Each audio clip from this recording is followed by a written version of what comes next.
tudo bom com vocês? Então, hoje eu estou aqui para fazer o nosso primeiro vídeo de experimentando doces da Fini. Eu só trouxe esse pacotinho aqui, ó, que eu nunca provei. Experimentando os doces da Fini é assim: você compra um doce que você nunca provou e prova, e aprova se é bom ou ruim.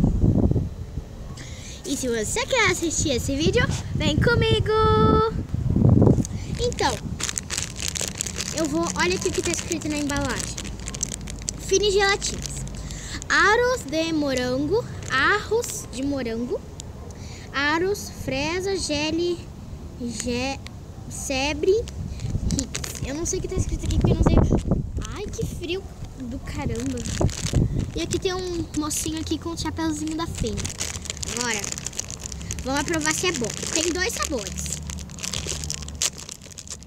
Eu acho que um é de framboesa. Deixa eu pegar esse aqui, ó. Esse aqui eu acho... Nossa, agora eu entendi. É um lado rosa e outro lado vermelho. Que legal. Agora deixa eu provar, gente. Ui, é difícil de... Espera. Por favor.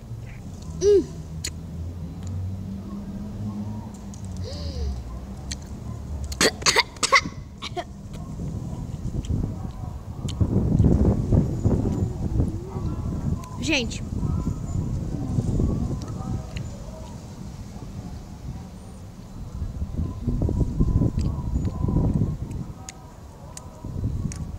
tem dois sabores misturados em um. Olha aqui.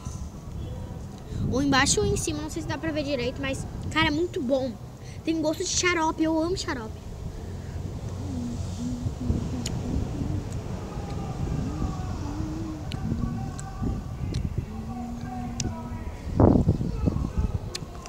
E tem açúcar em volta.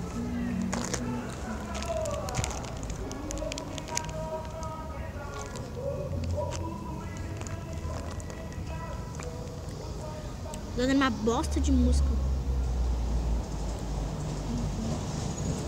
Eu vou lamber aqui, ó.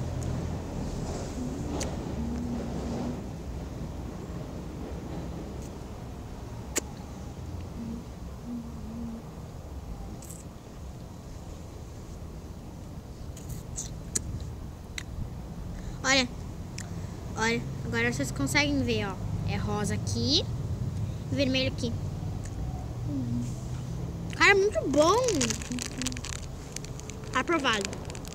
Muito bom.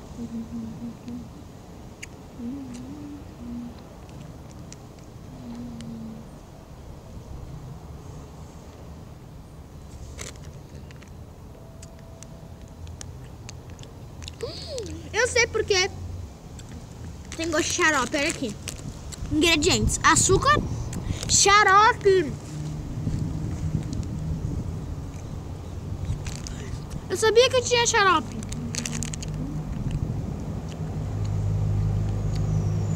Xarope de glicosa, água, relificante, gelatina. Nossa, que doce. E, gente, esse foi o vídeo. Tomara que vocês tenham gostado. Se você gostou, clique em gostei e se inscreva-se pra a gente fazer a parte 2 desse vídeo. E tchau!